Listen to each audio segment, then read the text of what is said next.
is Farokh Karani, and he is a North American Sales Director for Heimdal Security. Am I Yep. saying it right? Yep, you got it. Which is a manufacturer of the cyber threat security suite. And Farokh has worked for Heimdal for the past year, and before that for Quick Heal, ArcMail, CA Technologies, Kaspersky Labs, and others, and has degrees from Brandeis University and Boston University. He is a highly experienced technology executive with expertise in the security space. And he has a website, which he may, I suppose, mention tonight if you want more information. So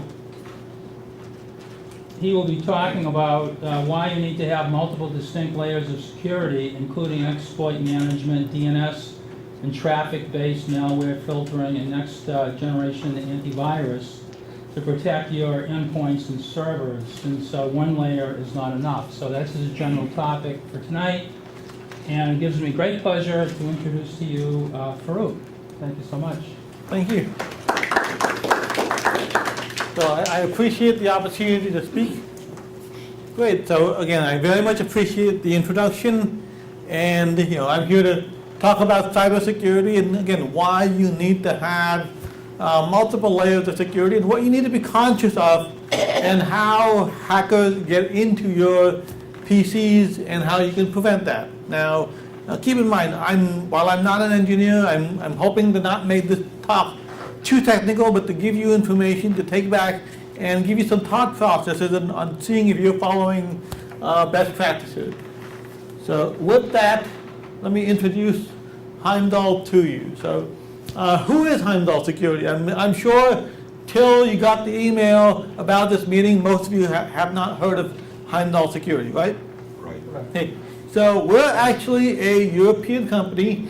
The company was founded by two gentlemen in Denmark who were the CTF DEF CON world champions of hacking 2 years in a row, 2011 and 12. And they came up with the concept of the Heimdal core to say, okay, what do we need to do? What are the simple things that we can help implement to prevent hackers like us from taking advantage of people and getting into their PCs? So they took a couple of years to formulate that thought process onto paper and software, etc. And Heimdal was founded in 2014, so we've now been around for about 5 years. And the core of our value is what we call our threat intelligence. We're constantly scouring the web for threats that are popping up, seeing where malware is coming from, seeing what botnets have been created, tapping out command and control centers for ransomware and malware, and generally, essentially becoming one with the bad guys to be able to gather that intelligence to protect our customers. We've also, last year, were named Europe's #1 cybersecurity blog. We have constant security alerts. I would encourage everybody to go to our website, heimdalsecurity.com, and sign up for those alerts. They're very informational, very concise, and very informative, in a real-world manner. We've also cooperated with leading, crime-fighting organizations like the FBI, Europol, etc., to help take down hacker rings, etc. Probably the most famous of all was CryptoLocker, and we were recognized in numerous press clippings because of our participation with that. And CryptoLocker was one of the first massive ransomware campaigns out there. Now, how many people here have a PC? How many people have antivirus on their PC? Okay, great. Most people do. Okay? My background in the introduction is from security and antivirus. And what we've learned is antivirus is not enough because it's a reactive product which is reacting to an attack. And because of that, you're constantly playing a cat and mouse game with hackers and malware writers as to how to block them. And because you don't want to be reactive and you want to be proactive, Heimdal was formed to say, okay, what do we need to do to put in place proactive security measures to make our PCs more secure and less vulnerable to hackers and attackers and ransomware? Because malware today has changed from what we call script kiddies, which means some little guy from a college doing a few viruses here and there for fun, to actually being a business and crimeware. The good news is, because it's a business, we're able to actually take advantage of that to stop them in their tracks, because they're actually having to function as a business.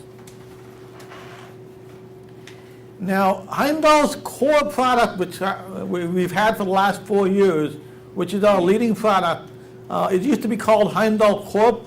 We just did a rebranding. It's now called Tor Foresight, and I'll get to it why. But this is the product that helps you do a couple things. First and foremost, it will stop and block 80 to 90% of all the vulnerabilities in your PC from third-party software that hackers use to take advantage of, to get into your system and infect it. And then the second thing it does is that we block the malware with Tor Foresight, not when it enters your PC, but before it actually enters your PC at the DNS level. I don't want to get too technical, but does anybody want me to actually explain what I mean by both of them? Yes. Okay. Yes. So I'm going to start off with examples so people can understand this. Okay. I'm just going to skip back. Okay. How many people here remember Equifax? How many people actually got their social security number hacked? I actually was confirmed that mine was part of the massive 150 million social security number breach. Okay, everybody knows about Equifax. Most people don't know how or why it happened. It happened very simply because Equifax was using a program for 2 months after they'd been notified that it had a vulnerability that hackers could take advantage of. What type of financial organization allows a known vulnerability to exist in their core offering for 2 months? Well, frankly, they were a little bit lazy. Why? Because it's a pain to constantly patch all of the programs that you're constantly using. You're using dozens, if not hundreds, of different programs on your PC throughout your day, and most people don't want to bother constantly having to upgrade, patch, etc. Equifax got lazy. They thought they could get away with it, and this ultimately ended up being the result. The first module in Heimdal takes care of that. We help you patch all of your third-party vulnerable software that I'm sure most of you have on your PC. How many people here have Google Chrome, Mozilla Firefox, Adobe Reader, Adobe Flash, Java? And that's just a handful. There are dozens and hundreds of programs on your PC generally, which you are not continually updating because, frankly, it's a pain. That's why Equifax didn't do the same thing. Secondly, what we do is we stop malware before it even enters your PC by mapping out at the DNS level where malware is coming from and preventing your PC from getting infected by those infected domains in the first place. How many people understand how the DNS works on the internet? Can I see a show of hands here? Okay. So if you understand that, what we're doing is essentially mapping out the entire internet, and as we see infections pop up on a real-time basis from different domains that have been compromised by hackers or malware, that are known to be spawning ransomware botnet, that are known to be hosting command and control centers, etc., we will, through our algorithms and through our processes, blacklist them till we see that traffic disappear. And then they get whitelisted again. And this is a continuous process that happens in our back end. At the same time, we have an agent sitting on your PC, which, like antivirus, gets updated with all this threat intelligence. So if you by any chance go to a website to look for some information, and there's a malicious ad, etc., we will actually block it at the DNS level,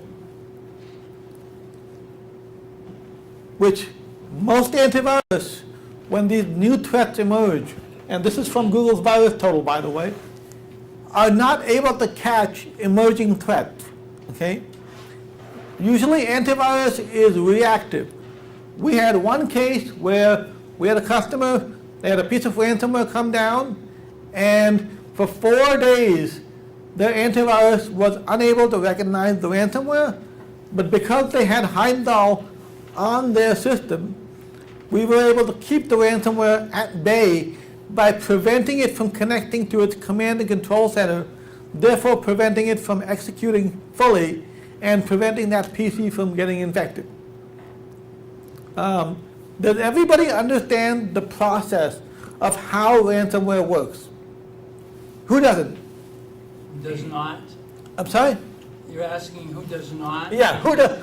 Because the way ransomware works is that they want to infect your PC with what we call a dropper that will essentially be getting code and encryption keys specific to your PC from their command and control center, because it's an e-commerce business. Okay? They have to encrypt your PC with a specific set of encryption keys to then be able to decrypt your PC if you pay the ransom with that specific set of keys. It's an e-commerce backend. And by mapping that out and by seeing, okay, this domain here is now a command and control center which is receiving malware instructions and ransomware requests, we can block that. So if you happen to go to an infected website that then starts to make a call to a command and control center to say, hey, I found a vulnerable PC, send me the dropper, I need to encrypt it. We basically, when they go to make the phone call, make sure they have no dial tone. If they have no dial tone, go ahead. Question about the WannaCry. I'm sorry? WannaCry Yeah. ransomware, and the fact that it was pointing to a fake domain. How does Heimdal has been dealing with the WannaCry virus? Granted that he's saying you controlling the domain, or you identify the domain that's emitting the ransomware or stuff. It's not just about the domain that's emitting the ransomware, but the ransomware typically uses a network. Okay, so they will have certain PCs which are sending out the droppers, and then they will have their command and control center. Essentially, it's an e-commerce backend. Okay? They have to be able to have a somewhat stable e-commerce backend to be able to get your money, get your Bitcoin. Okay, and by mapping out not only where the malware is being sent from, but also mapping out where the ransomware is communicating with to A, get its encryption keys, and B, where the Bitcoin requests are being sent to, we're able to block most ransomware from fully executing in the first place. Because if a piece of ransomware cannot get its encryption keys from the command and control center, it cannot encrypt your PC. Okay? So that's how we essentially block it. I know WannaCry, if I remember correctly, there was a specific kill domain that somebody else registered. I don't know the specifics of it, but essentially once you registered that domain, the infection went away.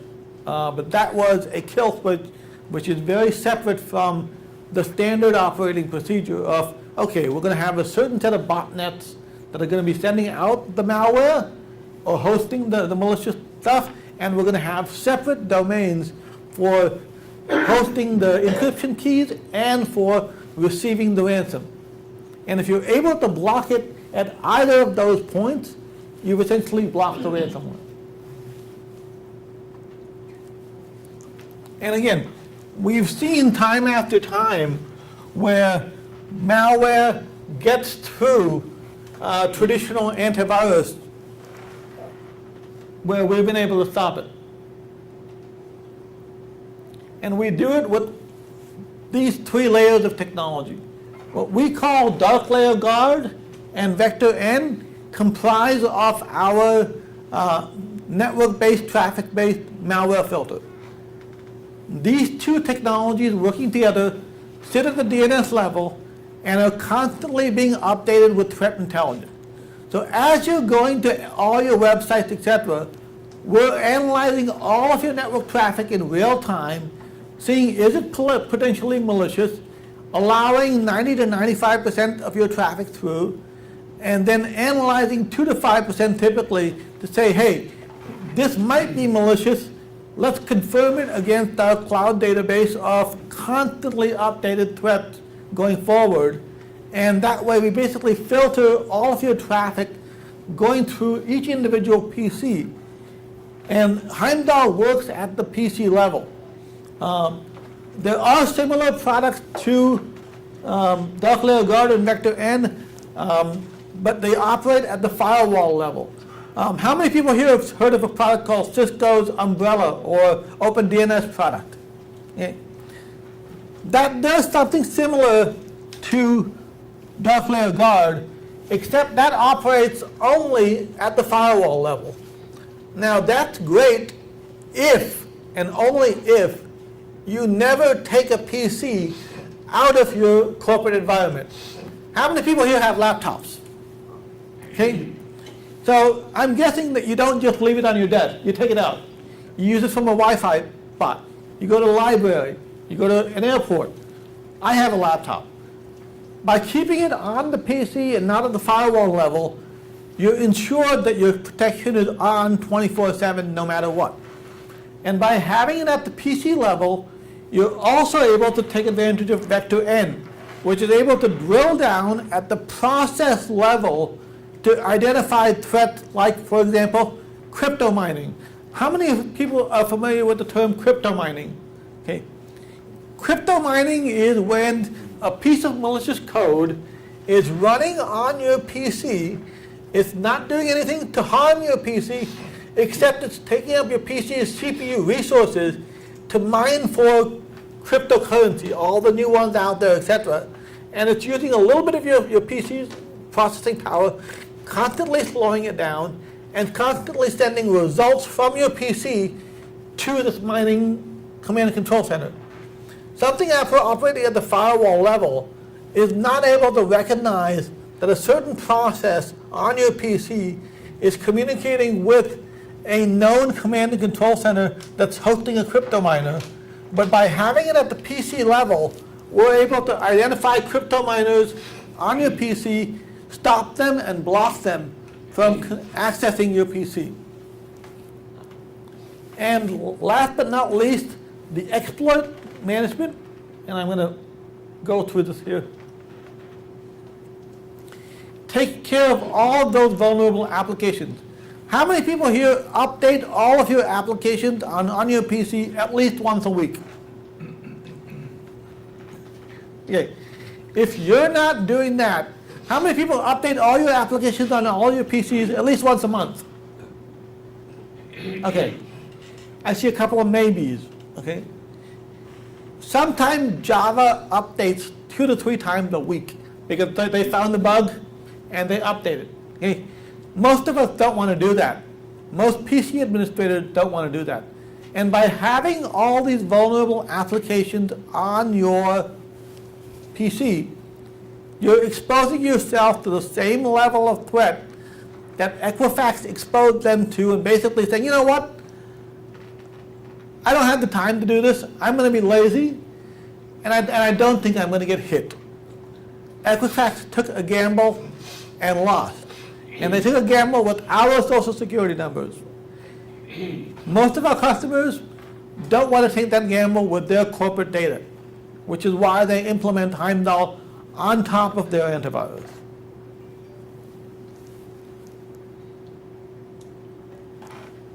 As I was explaining, we are very, very, very good with stopping ransomware. We stop it at the malicious banner ad level. We stop it if it comes in an infected spam link. We stop it if you happen to browse an infected web page.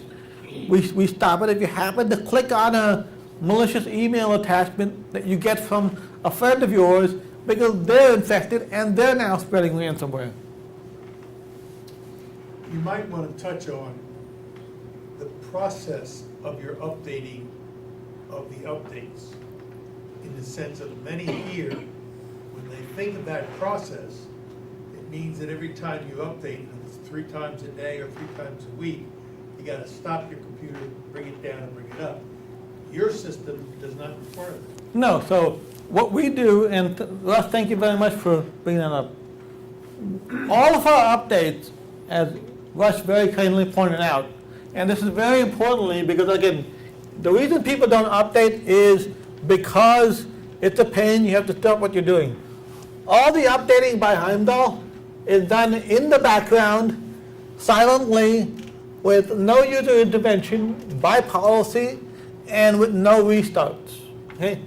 By having all that criteria, we basically make patch management and vulnerability management seamless and painless for end users, and system admins can even hide the Heimdal UI from the end users so that they don't even know it's there. They can manage it from a central console and see all the results in a central dashboard without their end users even knowing it's there or knowing that all their programs are constantly being updated. So Well- are you implying that you have an agent running? Yeah, so the way Heimdal works is essentially it's a SaaS model. We have a Heimdal agent running on every single PC within an organization that's tied to a unique license key. That agent then reports all of its data and gets its command from the Heimdal Cloud dashboard that runs right now on Microsoft Azure and Amazon AWS as a backup. Okay.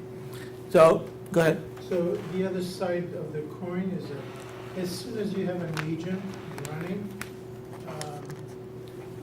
what kind of resources does it use to do all the things that it needs? It has a very, very light resource footprint. Again, because we're not doing anything at the file level on a continuous basis, we're typically taking up 2 to 3% of your CPU at the most for the traffic analysis. And the way we do that is we actually have a local version of the internet DNS sitting on your laptop. 95 to 98% of your internet traffic gets automatically checked locally at the hard drive level and is allowed through. And the 2 to 5% that may be malicious gets confirmed with our cloud database and then is let through. So the only time your CPU cycle go up is when you're doing the actual software updating. And most of our customers will schedule their software updates to happen typically after business hours and or early in the morning. However, you also have the ability with our software updates, if say Adobe releases a critical 0-day vulnerability alert for Adobe Flash, you have the ability to push that update to all your users immediately if you feel it's going to critically affect them. So again, typically on an ongoing basis, we'll take up about 2 to 3% of your CPU time to do all the traffic analysis. And then obviously if you're installing software, it's going to take up some CPU time when the install is happening. Generally, again, because programs get updated, not everybody at once, it's going to only take up the CPU time for a few minutes while the program is being updated, and our algorithms basically say, do not update if you see some user activity. So, you'll do some work, you'll go get a cup of coffee, we'll recognize that you've stopped using your PC for a while, we'll install the update when your usage is down. If you start using your PC again, we'll say, hey, you know what? End user is using the PC, stop any further updates till the end user stops using his PC.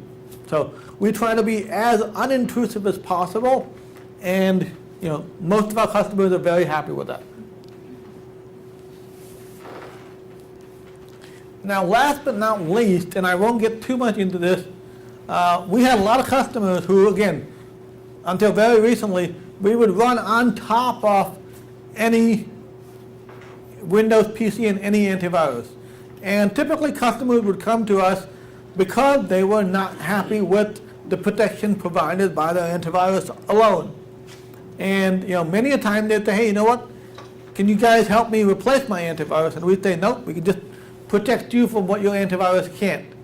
And then last quarter, when we've been working on this for a while, we said, you know what?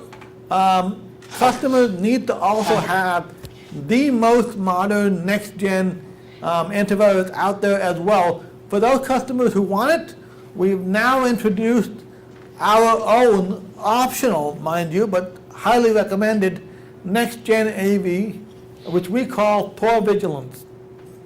And the beauty of Tor Vigilance is, and again, I've been doing antivirus for now over 17 years.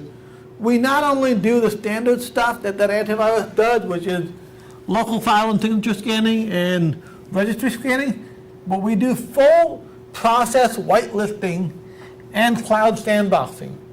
And what that means is when any file or program attempts to run on your PC, typical antivirus will either analyze its behavior or check if it has a signature that matches a known piece of malware. With whitelisting and sandboxing, we actually take the opposite approach. What we do with whitelisting and sandboxing is we create a whitelist of all known, good, allowable executables and DLLs that are allowed to run on your Windows PC. And if the antivirus does not recognize a process that's attempting to run, a new EXE or a new DLL, we will actually attempt to run that process in our cloud-based sandbox to see, is this process doing something malicious? Until it gets run in the sandbox and is cleared either through our automated AI features in the cloud or even by a manual inspection by our engineers, that unknown process is not allowed to run on your PC. And by taking the opposite approach to typical antivirus, in addition to having your traditional signatures and behavioral analysis, in February of this year, we managed to score 100% detection from avcomparative.org in their malware protection test with Tor Vigilance. So we're very happy about that. Again, Tor Vigilance is an optional add-on for those customers. Again, they're typically already having some type of antivirus. If they're happy with it, but they want additional security, they stick with what they have and just add Tor Foresight on top of that. If they're not happy with their antivirus, or they want to have a bundle offering from a single vendor that they like and trust, they'll go with Tor Foresight and Tor Vigilance as a bundle. And by bundling them together, you've got a very, very powerful offering, because now you're capturing not only what the actual malware is with Tor Vigilance, but you're seeing through Tor Foresight what network traffic brought it to your particular PC and what that end user actually did to cause the malware to enter that PC in the first place. And you've got threat intelligence behind a particular attack, so you know what steps to take in the future to prevent that type of attack.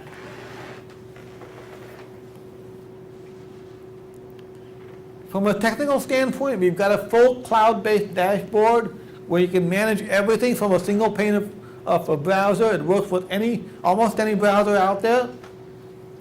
We've got what we call our unified threat dashboard, so you can see all the stats, all the traffic going through, all the attacks, all the patches updating, etc. You can set things by policy. So one of the things our customers like to do in terms of updates and patch management is to set a policy that says, okay, you know what? I want these 5 PCs in my IT department to update all their patches immediately. And then I'm going to run them for 1 day on these 5 PCs because this is my real world environment. If those patches don't blow up anything on these 5 PCs for 1 day, have them roll out automatically to all my PCs throughout the organization. And if a particular patch from Java or Adobe breaks something in my real world environment, I have the ability to lock down that particular program and that particular version to a version I know it's working. And oh, by the way, if my finance department needs Java to be at a particular version because the accounting package requires a very specific version of Java, I can lock down Java or Adobe Reader or whatever I need to a particular version of a particular product for that particular group only, and update the rest of the organization as well. So it's very policy driven, and once you set the policies in place, you don't have to worry about it unless something comes up.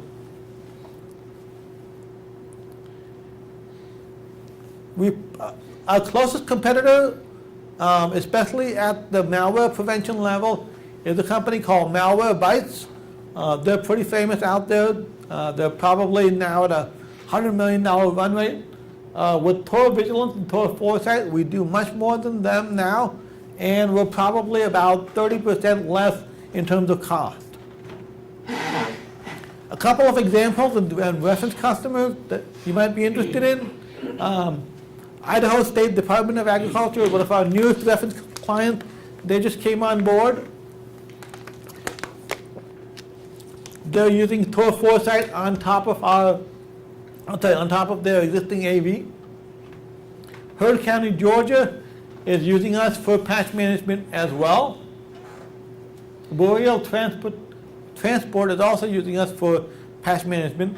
How many people here use a product called SCCM? Anybody ever heard of it? Okay.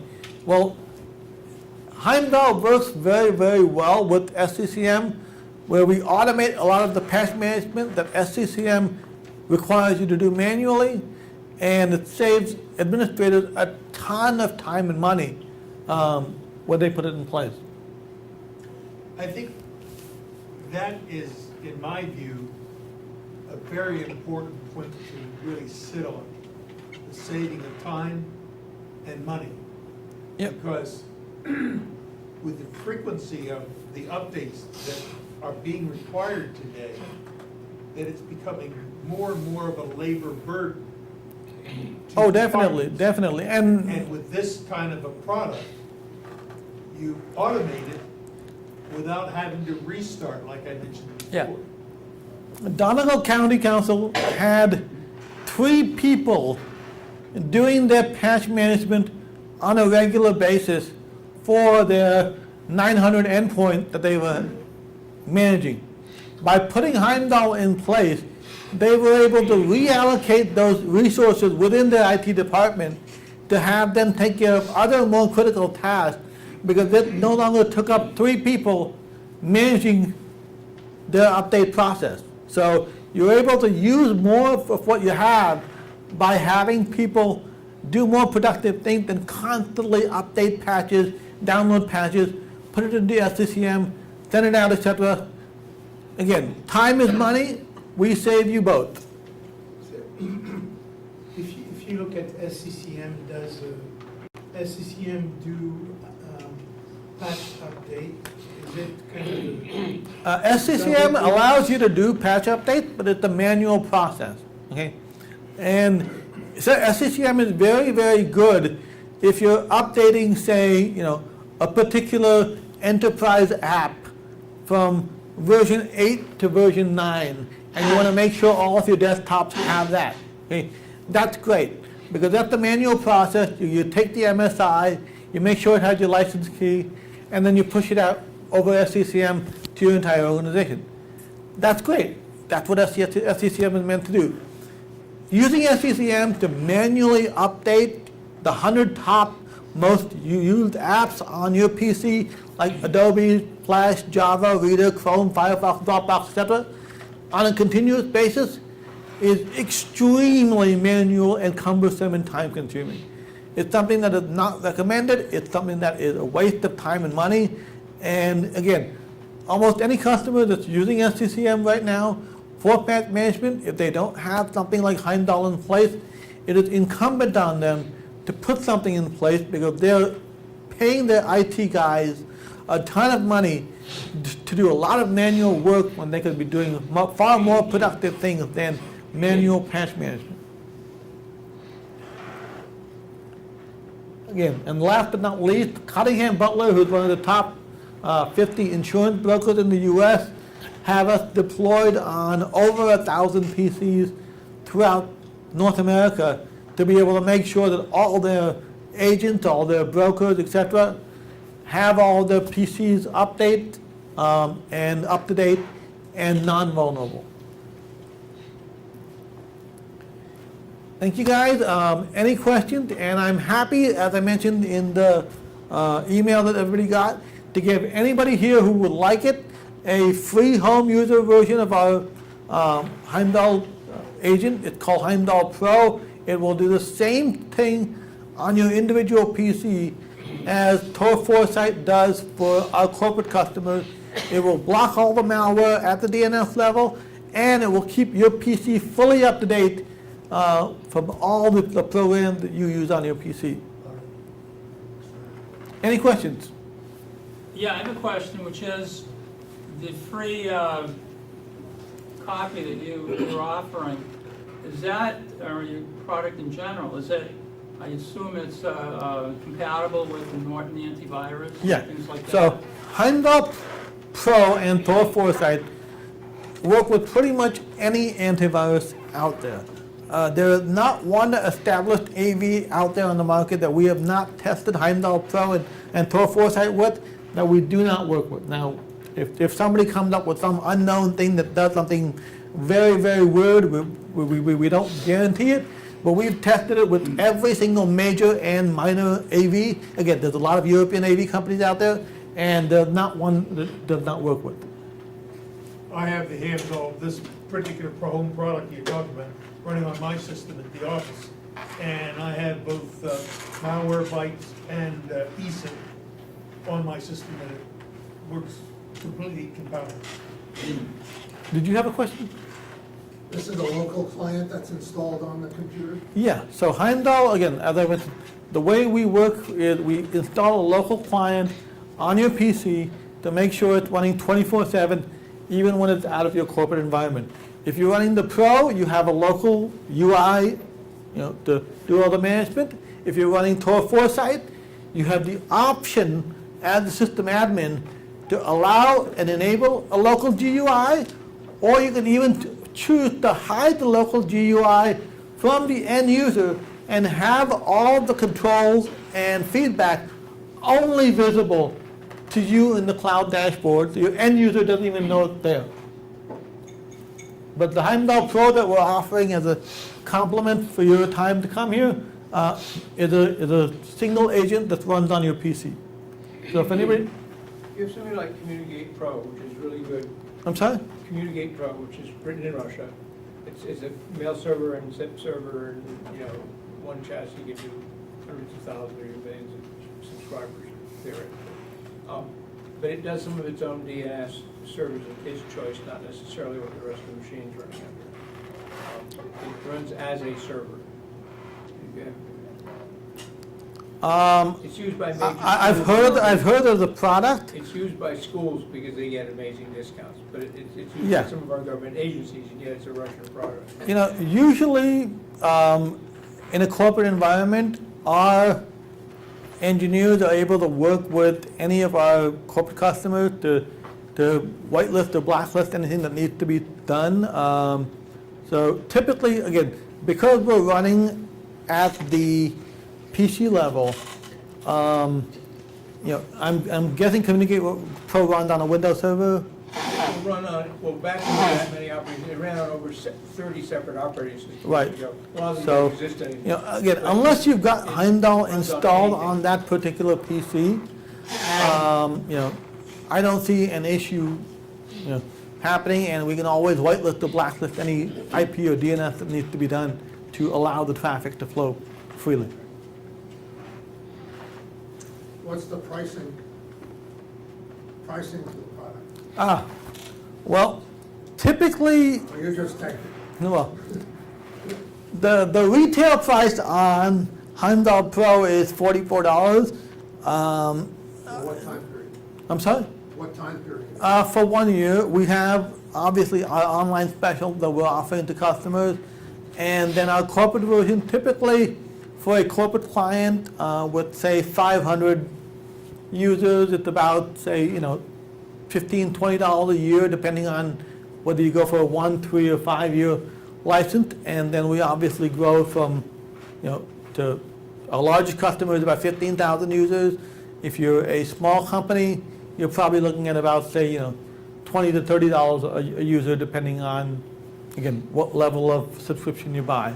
We're not very expensive compared to most of our competitors out there, and we do have very good educational and government discounts to meet our customers' needs and budgets. So if you are a small business with multiple clients, can you aggregate the license? Like, Yeah. How would that work? Yeah, so one thing we do is for our partners, and we go through partners like PPMA, you're basically able to take, say, if you have 20 clients who are 50 users each, you're basically able to aggregate all those into one big license and take advantage of the 1,000 user pricing. Okay? So even though your clients may be small, we don't treat you as a small fry. We say, you know what, you're big, you're 1,000 users, so we're going to give you the 1,000 user license.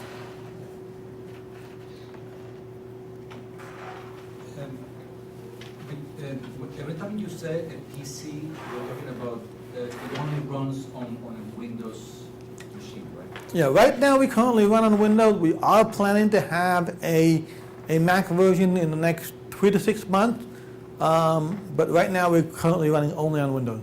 But the GUI interface can run, because it's on a browser, you can run it on any platform. Any platform. I've run it on my tablet. Linux could be Linux. Doesn't matter. The browser dashboard can run anywhere. I've run it on my Android tablet at a trade show, no problem. What about the, have you ever run that can that run on a VM? Yes. It's no problem. So I What can was have that? a virtual machine? Yeah, so we have customers all the time who run Heimdal on their virtual machines, on their virtual desktops, because again, even these virtual desktops are connecting to the internet, and they get infected. So we run on a Citrix server, we run on a hypervisor, that's not a problem. Thank you very much. So thank you for your time.